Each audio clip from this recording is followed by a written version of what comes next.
ನಮಸ್ಕಾರ ಮಿತ್ರರೇ.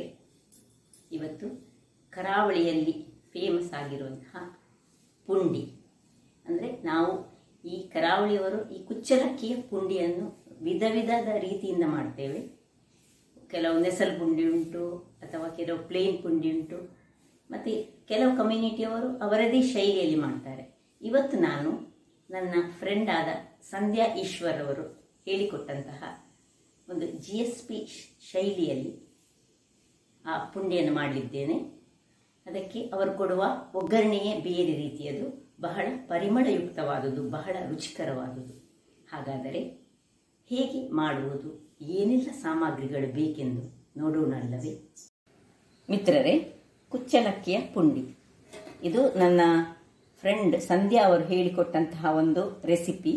ಅಂದರೆ ನಮ್ಮ ಕರಾವಳಿಯವರು ಮಾಡ್ತೇವೆ, ನಾವು ಬೇರೆ ಒಂದು ವಿಧದಲ್ಲಿ ನಾವು ಮಾಡೋದು, ನಮ್ಮ ವಿಧಾನ ಬೇರೆ, ಈ ವಿಧಾನ ಸ್ವಲ್ಪ ಬೇರೆ. ಅದಕ್ಕೋಸ್ಕರ ನಾನು ನೋಡಿ ಈ ಕುಚ್ಚಲಕ್ಕಿಯನ್ನು ನಾನು ಇದಕ್ಕೆ ಸ್ವಲ್ಪ ಒಂದು ಹಿಡಿಯಷ್ಟು ಬೆಳ್ತಿಗೆ ಮತ್ತು 2 ಲೋಟದಷ್ಟು, ಒಟ್ಟು 2 ಲೋಟ ಆಗುವಷ್ಟು ನಾನು ಕುಚ್ಚಲಕ್ಕಿಯನ್ನು ಈ ನೀರಿನಲ್ಲಿ 10 ಗಂಟೆಗಳ ಕಾಲ ಇಟ್ಟಿದ್ದೇನೆ. ಯಾಕೆಂದರೆ ಅದು ಇಲ್ಲದಿದ್ದರೆ ಅದನ್ನು ಗ್ರೈಂಡ್ ಮಾಡುವಾಗ ಕಷ್ಟ ಆಗ್ತದೆ ಹೇಳಿ ನಾವು 10 ಗಂಟೆ 10-12 ಗಂಟೆ ಇಟ್ಟು ತೊಂದರೆ, ರಾತ್ರಿ ನೆನೆ ಹಾಕಿದ್ದೇನೆ ನಾನು.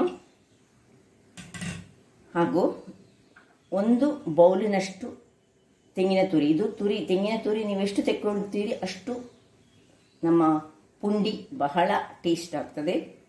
ಮತ್ತು 1 ಚಮಚದಷ್ಟು ಸಾಸಿವೆ, 1 ಚಮಚದಷ್ಟು ಉದ್ದಿನಬೇಳೆ, 1 ಚಮಚದಷ್ಟು ಮೆಂತೆ ನಾವು ಹೆಚ್ಚಾಗಿ ಕರಾವಳಿಗರು ಈ ಒಂದು ಪುಂಡಿ ಮಾಡುವಾಗ ನೆಸಲ್ ಪುಂಡಿ ಎಲ್ಲ ನಾವು ಮಾಡ್ತೇವೆ, ಆಗ ಯೂಸ್ ಮಾಡೋದಿಲ್ಲ. ಬಟ್ ಇವರು ಹೇಳಿದ ಪ್ರಕಾರ ಬಹಳ ರುಚಿಕರವಾಗಿರ್ತದೆ ಅಂತ ಹೇಳಿದ್ದಕ್ಕೆ ನಾನು ಅದನ್ನೊಮ್ಮೆ ಮಾಡಿದಾಗ ಬಹಳ ರುಚಿಕರವಾಗಿತ್ತು. ಅದರಿಂದಾಗಿ ಇದನ್ನು ನಮ್ಮ ವೀಕ್ಷಕರಿಗೆ ತೋರಿಸುವ ಅಂತ ಹೇಳಿ ನಾನೀಗ ಇದನ್ನು ಮಾಡ್ತಿದ್ದೇನೆ. ಮತ್ತು ಇನ್ನು ಉಪ್ಪು ಮತ್ತು ಸ್ವಲ್ಪ ಎಣ್ಣೆ ಬೇಕು. ಹಾಗಾದರೆ ಹೇಗೆ ಮಾಡುವುದೆಂದು ನೋಡೋಣಲ್ಲವೇ? ಮೊದಲಿಗೆ ಒಂದು ದೊಡ್ಡ ಮಿಕ್ಸಿ ಜಾರ್ನಲ್ಲಿ ನೋಡಿ, ಅಥವಾ ನಿಮ್ಮ ಹತ್ರ ವೆಟ್ ಗ್ರೈಂಡರ್ ಇದ್ರೆ ಅದರಲ್ಲಿ ಸಹ ಮಾಡ್ಬೋದು.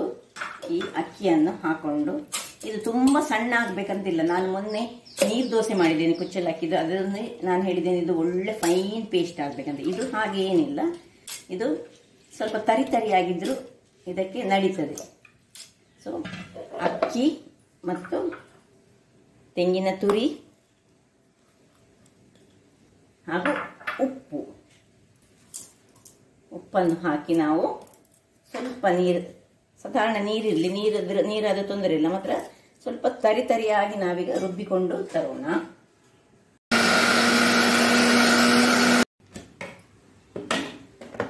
ವೀಕ್ಷಕರೇ ನೋಡಿ, ಇದು ಅಷ್ಟಾಗಲಿಲ್ಲ, ಇದು ಇನ್ನೂ ಸಹ ಸ್ವಲ್ಪ ತರಿ ಹಾಕಬೇಕು.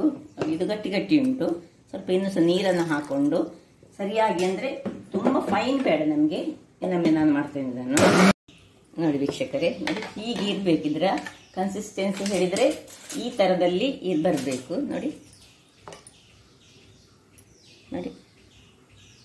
ತರಿಯಾಗಿ ಉಂಟು, ತರಿ ಬೇಕು. ಅದು ನಾವು ಕರಾವಳಿಗರು ಮಾಡ್ತೇವೆ, ನಾವು ಸ್ವಲ್ಪ ಫೈನಾಗಿ ಮಾಡಿ ಇನ್ನೊಂದು ರೀತಿಯಲ್ಲಿ ಮಾಡ್ತೇವೆ. ಇದು ಸಹ ಕರಾವಳಿಗರು ಮಾಡುವಂಥದ್ದೇ. ಇದು GSP ಕಮ್ಯುನಿಟಿ ಅವರು ಹೆಚ್ಚಾಗಿ ಇದನ್ನು ಮಾಡ್ತಾರೆ. ನನಗೆ ಹೇಳಿದ ಫ್ರೆಂಡ್ GSP ಕಮ್ಯುನಿಟಿ ಅವರು, ಅದರಿಂದಾಗಿ ಅವರ ಶೈಲಿ ಇದು. ಅವರು ಹೀಗೆ ಮಾಡಿ ಅಂತ ನನಗೆ ಹೇಳಿದ್ದಕ್ಕೆ ನನಗೆ ಇದನ್ನು ಮಾಡ್ತಿದ್ದೇನೆ. ಇನ್ನೊಂದು ಸತಿ ನಾವು ತುಳುವರು ಮಾಡುವ ರೀತಿಯನ್ನು ಸಹ ನಾನು ಇನ್ನೊಮ್ಮೆ ಮಾಡಿ ತೋರಿಸ್ತೇನೆ ನಿಮಗೆ. ಈಗ ಮೊದಲಿಗೆ ಇಲ್ಲಿ ನೋಡಿ, ಒಂದು ಗ್ಯಾಸನ್ನು ಉರಿಸಿಕೊಂಡು ಇದಕ್ಕೆ ಸ್ವಲ್ಪ ಎಣ್ಣೆ, ಒಗ್ಗರಣೆ ಕೊಡುವ. ನಾವು ಮಾಡುವ ಕರಾವಳಿಗರು ಒಂದು ಒಗ್ಗರಣೆ ಪುಂಡಿ ಮಾಡ್ತೇವೆ, ಅದು ಸ್ವಲ್ಪ ಬೇರೆ ರೀತಿಯಲ್ಲಿ. ಇದು ಸಹ ಬಹಳ ಟೇಸ್ಟಿಯಾಗಿರ್ತದೆ. ಅದರಿಂದಾಗಿ ನಾನು ಇದನ್ನು ಮಾಡಲಿಕ್ಕೆ ಹೋಗಿದ್ದೇನೆ ಇವತ್ತು. ನೋಡಿ ಸ್ವಲ್ಪ ಒಂದು 3 ಚಮಚದಷ್ಟು ಸಣ್ಣ ಟೀ ಸ್ಪೂನ್ನಷ್ಟು ಎಣ್ಣೆ ಹಾಕೊಳ್ಳೋಣ. ಎಣ್ಣೆ ಹಾಕೊಂಡು ಕಾಯುವಾಗ ಇದಕ್ಕೆ ಸಾಸಿವೆ,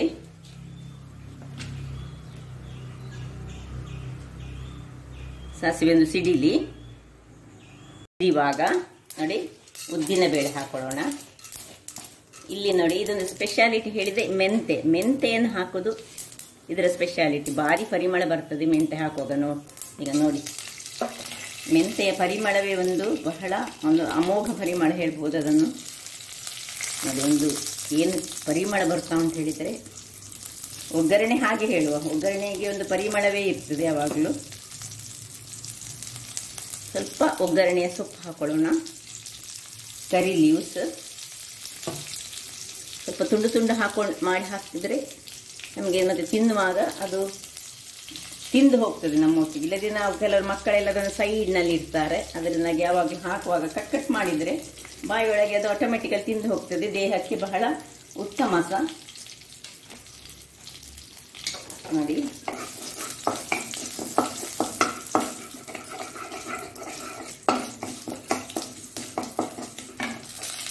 ಈಗ ಇಲ್ಲಿ ಈ ಒಂದು ನಾವು ಮಾಡಿಟ್ಟಂತಹ ಈಗ ಇದಕ್ಕೆ ಇನ್ನೂ ಸ್ವಲ್ಪ ಸರಿ ನೀರು ಹಾಕೊಳ್ಳೋಣ. ನೀರಾಗಿರಬೇಕು.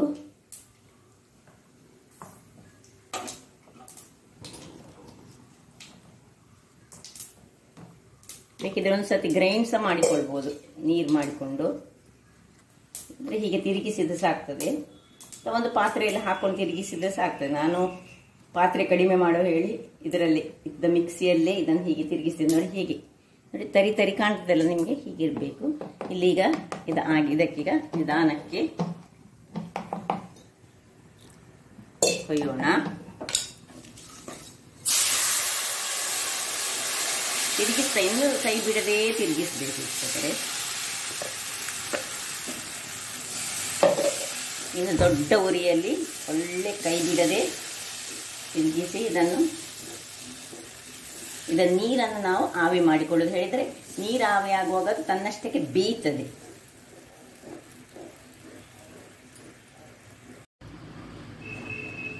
ಇಲ್ಲಿ ನೋಡಿ ಕೈ ಬಿಡದೆ ತಿರುಗಿಸಬೇಕು. ಯಾಕೆ ಹೇಳಿದ್ರೆ ಒಂದು ಹದಕ್ಕೆ ಬರಬೇಕು, ನಾವು ಉಂಡೆ ಕಟ್ಟಲಿಕ್ಕೆ ಬರಬೇಕು. ಇದರಲ್ಲಿ ತೆಂಗಿನ ತುರಿ ಉಂಟು. ಬೇಕಿದ್ರೆ ನೀವು ತೆಂಗಿನ ತುರಿಯನ್ನು ಮತ್ತೆ ಸಹ ಹಾಕ್ಕೊಳ್ಬೋದು. ಹೀಗೆ ಇದು ಮಾಡ್ತಾ ಇರುವಾಗ ಹಾಕ್ಕೊಳ್ಬೋದು. ನಾನು ಗ್ರೈಂಡ್ ಮಾಡುವಾಗ ಹಾಕ್ಕೊಂಡಿದ್ದೆ. ಅದು ಗ್ರೈಂಡ್ನಲ್ಲಿ ಸಹ ರುಚಿಕರವಾಗಿರ್ತದೆ. ಹೇಗೆ ಸಹ ಬೇಕಿದ್ರೆ ಈ ಹೊತ್ತಿನಲ್ಲಿ ಬೇಕಿದ್ರೆ ಸ್ವಲ್ಪ ತೆಂಗಿನ ತುರಿಯನ್ನು ಸಹ ಹಾಕ್ಕೊಂಡು ಹೀಗೆ ನೀರನ್ನು ಆರಿಸಿಕೊಳ್ಬೋದು. ನೋಡಿ ಹೇಗೆ ಆಗ್ತಾ ಉಂಟು ನೋಡಿ.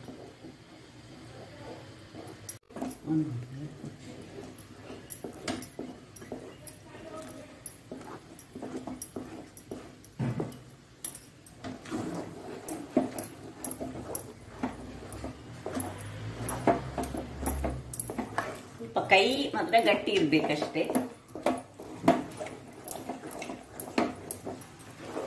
ನೋಡಿ ಹೇಗೆ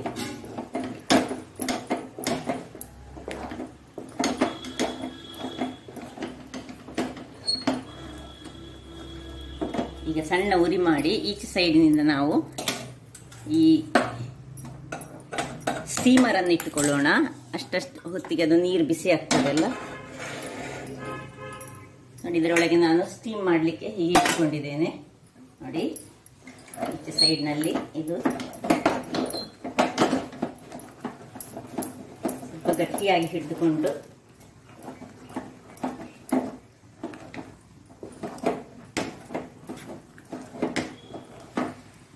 ನಮ್ಮ ಹತ್ರ ಕರಾವಳಿಗರ ಹತ್ರ ದೊಡ್ಡ ಕಡಿಯುವ ಕಲ್ಲೆಲ್ಲ ಉಂಟು. ಕಲ್ಲಿನಲ್ಲಿ ಸಹ ನಾವು ಗಟ್ಟಿಯಾಗಿ ಕರೆದುಕೊಂಡು ಸಹ ಇದನ್ನು ಮಾಡಿಕೊಳ್ಬಹುದು.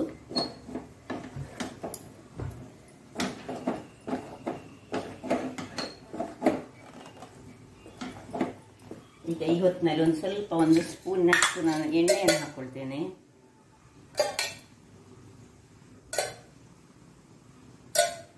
ಸುರಿಗೆ ಹಾಕೊಳ್ಬಹುದು, ಸುರಿಗೆ ಸಹ ಹಾಕೊಳ್ಬಹುದು, ಇನ್ ಬಿಟ್ವೀನ್ ಸಹ ಹಾಕೊಳ್ಬಹುದು. ಅದು ಹಿಟ್ಟಿಗೆ ಸ್ವಲ್ಪ ಸ್ಮೂತ್ನೆಸ್ ಅನ್ನು ಕೊಡ್ತದೆ.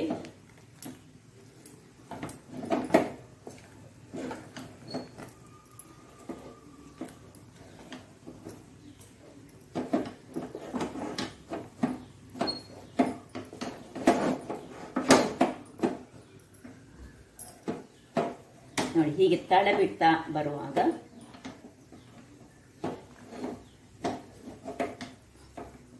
ಒಂದು ಹದಕ್ಕೆ ಬರಬೇಕಿದು.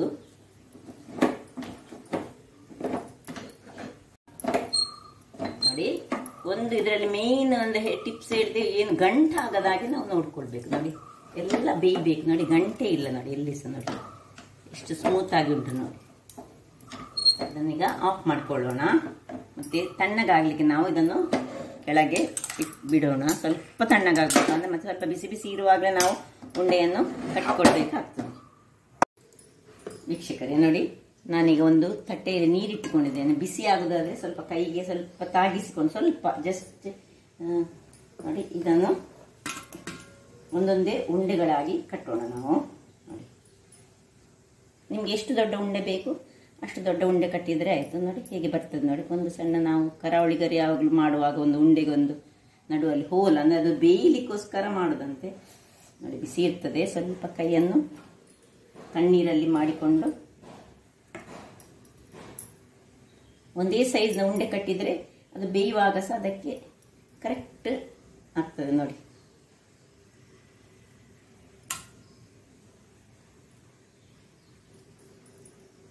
ಇದು ನನ್ನ ಫ್ರೆಂಡ್ ಸಂಧ್ಯಾರವರ ರೆಸಿಪಿ. ಅಂದರೆ ಅವರು ಯಾವಾಗಲೂ ಮಾಡ್ತಾರಂತೆ, ನಾನು ಹೆಚ್ಚಾಗಿ ಮಾಡುವುದಿಲ್ಲ.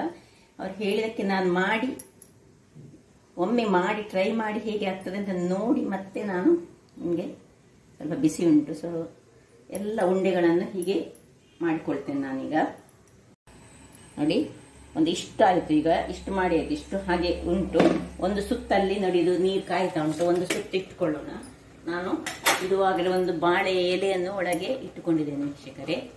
ನೋಡಿ, ಒಂದು ಬಾಳೆ ಎಲೆಯನ್ನು, ಅದು ಸಹ ಒಳ್ಳೆ ಇದಾಗಿದೆ. ಈಗ ನಾನು ಪ್ರತಿಯೊಂದು ಉಂಡೆ ಮಾಡುವಾಗ ಸಹ ಕೈಗೆ ಯಾಕಂದರೆ ಬಿಸಿ ಬಿಸಿ ಆಗ್ತದೆ ಹೇಳಿ ಒಂದು ರೌಂಡ್ ಇಟ್ಟುಕೊಳ್ಳೋಣ. ಮತ್ತೆ ಪುನಃ ಉಳಿದದನ್ನು ಮಾಡಿಕೊಳ್ಳೋಣ. ಆಗ ಕೆಳಗಿನ ರೌಂಡ್ ಸ್ವಲ್ಪ ಬಾಡ್ತದೆ, ಬೇಯ್ತದೆ.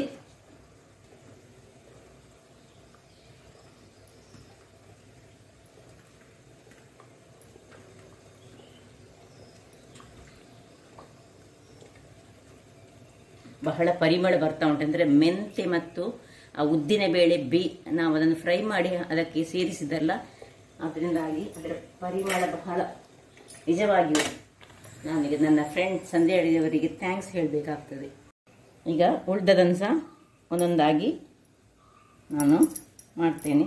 ಈಗ ಸ್ವಲ್ಪ ತಣ್ಣಗೆ ಆಯಿತು, ಅದರಿಂದಾಗಿ ಕೈ ಹಾಕಲಿಕ್ಕೆ ಆಗ್ತದೆ. ನೋಡಿ ವೀಕ್ಷಕರೇ, ಈಗ ಕೊನೆಯ ಉಂಡೆಯನ್ನು ನಾನು ಮಾಡ್ತಿದ್ದೇನೆ. ಈಗ ತಣ್ಣಗೆ ಆಗಿ ಸ್ವಲ್ಪ ತಣ್ಣಗಾದ್ಮೇಲೆ ತುಂಬ ಈಸಿ ಮಾಡಲಿಕ್ಕೆ. ಒಟ್ಟು ನಾನು 2 ಗ್ಲಾಸ್ನಷ್ಟು, ಅಂದರೆ ಈ ಲೋಟದಲ್ಲಿ 2 ಗ್ಲಾಸ್ನಷ್ಟು ಅಕ್ಕಿ ತೆಗೆದುಕೊಂಡದ. ಇದರಲ್ಲಿ ಒಟ್ಟು 30 ನಾವು ಪುಂಡಿಗಳನ್ನು ಮಾಡಬಹುದು. ಸೊ ಈಗ ನೋಡಿ, ಉಳಿದದನ್ನು ಒಂದು ಇದರಲ್ಲಿ ಇದಾಗಿದೆ, ಕುದಿ ಬಂದಿದೆ.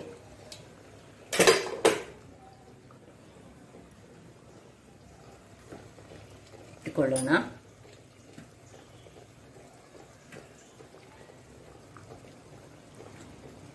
ಬಹಳ ರುಚಿಕರವಾಗಿರ್ತದೆ. ಮಾಡಲಿಕ್ಕೆ ಸಹ ಏನು ಹೆಚ್ಚು ಕಷ್ಟ ಇಲ್ಲ.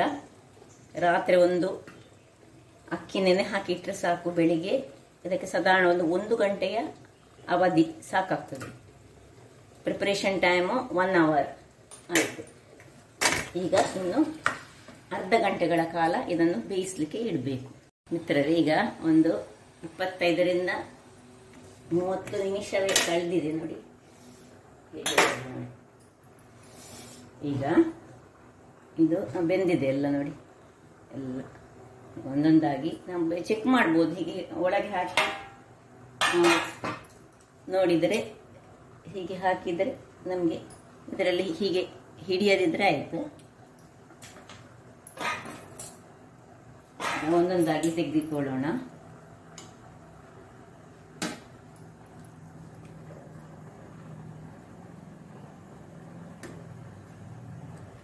ತುಂಬ ಸ್ಮೂತ್ ಆಗಿ ಬರ್ತದೆ ಇದು. ಎಷ್ಟು ಏಜ್ ಆದವರಿಗೆ ಸಹ ತಿನ್ನಲಿಕ್ಕೆ ಬಹಳ ಉತ್ತಮ. ಹಲ್ಲಿನಲ್ಲಿ ಬಾಯಲ್ಲಿ ಇಟ್ಟರೆ ನೀರಾಗ್ತದೆ, ಆ ಟೈಪಿನಂತಹ ಇದು ಪುಂಡಿ ಹೇಳ್ಬೋದು. ಏನು ಗಟ್ಟಿಯೇ ಬರುವುದಿಲ್ಲ. ಯಾಕೆ ಹೇಳಿದ್ರೆ ನಾವು ಅದನ್ನು ಹಿಟ್ಟನ್ನು ಏನು ಮಾಡ್ತೇವೆ ಹೇಳಿದರೆ ಚೆನ್ನಾಗಿ ಆರಿಸ್ತೇವಲ್ಲ ವೀಕ್ಷಕರೇ, ಅದರಿಂದಾಗಿ ನೋಡಿ ಏನು ಚೆನ್ನಾಗಿ ಬಂದಿದೆ ನೋಡಿ. ಈಗ ಇದನ್ನು ನಾವು ಚಟ್ನಿಯೊಟ್ಟಿಗೂ ಸವಿಬಹುದು, ಅಥವಾ ನಾವು ಈಗ ಚಟ್ನಿ ಇಲ್ಲದಿದ್ದರೆ ಕಾಲಿಸಿದು, ಯಾಕಂದರೆ ಒಗ್ಗರಣೆ ಹಾಕಿ ಮಾಡಿದಂತಹದ್ದು ಇದು. ಅದರಿಂದಾಗಿ ನಾನಿವತ್ತು ನೀರುಳ್ಳಿಯ ಸಾರು ಮಾಡಿದ್ದೇನೆ ಬೆಳಿಗ್ಗೆ ನಮ್ಮ ಇದಕ್ಕೆ. ಅದಕ್ಕೆ ನೀರುಳ್ಳಿಯ ಸಾರಿನೊಟ್ಟಿಗೆ ಏನಿಲ್ಲ, ಎಲ್ಲ ಸಾಂಬಾರು ಪದಾರ್ಥಗಳನ್ನು ಹಾಕಿ ಕುದಿಸುವಾಗ ನೀರುಳ್ಳಿ ಹಾಕಿ ಮಾಡಿದಂತಹ ನಮ್ಮದು ಸಾರು ಇದು. ಇದರೊಟ್ಟಿಗೆ ನಾವು ಇದನ್ನು ಸವಿಯಲಿದ್ದೇವೆ. ಚಟ್ನಿಯೊಂದಿಗೆ ಸವಿಬಹುದು, ಅಥವಾ ಉಪ್ಪಿನಕಾಯಿ, ಕೆಲವರು ಉಪ್ಪಿನಕಾಯಿ ಒಟ್ಟಿಗೆ ತಿಂತಾರೆ, ಕೆಲವರು ಇದರ ಮೇಲೆ ಎಣ್ಣೆಯನ್ನು ಹಾಕಿ ತಿಂತಾರೆ. ಹಾಗಾದರೆ ವೀಕ್ಷಕರೇ ನೋಡಿದ್ರಲ್ಲ, ಮಾತ್ರ ಇದಕ್ಕೆ 1 ಗಂಟೆಯ ಸಮಯ ಬೇಕಾಗ್ತದೆ ಮಾಡಲಿಕ್ಕೆ. ರಾತ್ರಿ ಅಕ್ಕಿ ನೆನೆ ಹಾಕಿರಬೇಕು. ಹಾಗಾದರೆ ನಮಗೆ ರುಬ್ಬುವಾಗ ಬಹಳ ಸ್ಮೂತ್ ಆಗಿರ್ತದೆ. ನೋಡಿದ್ರಲ್ಲ ವೀಕ್ಷಕರೇ, ಯಾವ ರೀತಿಯಲ್ಲಿ ಈ ಒಂದು ಕರಾವಳಿಯ ಶೈಲಿಯ ಪುಂಡಿಯನ್ನು ಮಾಡುವುದೆಂದು. ಅದು ಕೆಂಪು ಅಕ್ಕಿಯಿಂದ ಮಾಡಿದಂತಹ ಪುಂಡಿ ಬಹಳ ರುಚಿಕರವಾಗಿರುತ್ತದೆ. ನನ್ನ ಈ ಕುಕಿಂಗ್ ಚಾನಲ್ ನಿಮಗೆ ಇಷ್ಟ ಆದರೆ ಬೋಳೂರು ಸುವರ್ಣ ಚಾನಲನ್ನು ಲೈಕ್ ಮಾಡಿ, ಶೇರ್ ಮಾಡಿ ಹಾಗೂ ಸಬ್ಸ್ಕ್ರೈಬ್ ಮಾಡಿ, ಹಾಗೂ ನನ್ನ ಇನ್ಸ್ಟಾಗ್ರಾಮ್ ಪೇಜನ್ನು ಫಾಲೋ ಮಾಡಿ. ಧನ್ಯವಾದಗಳು.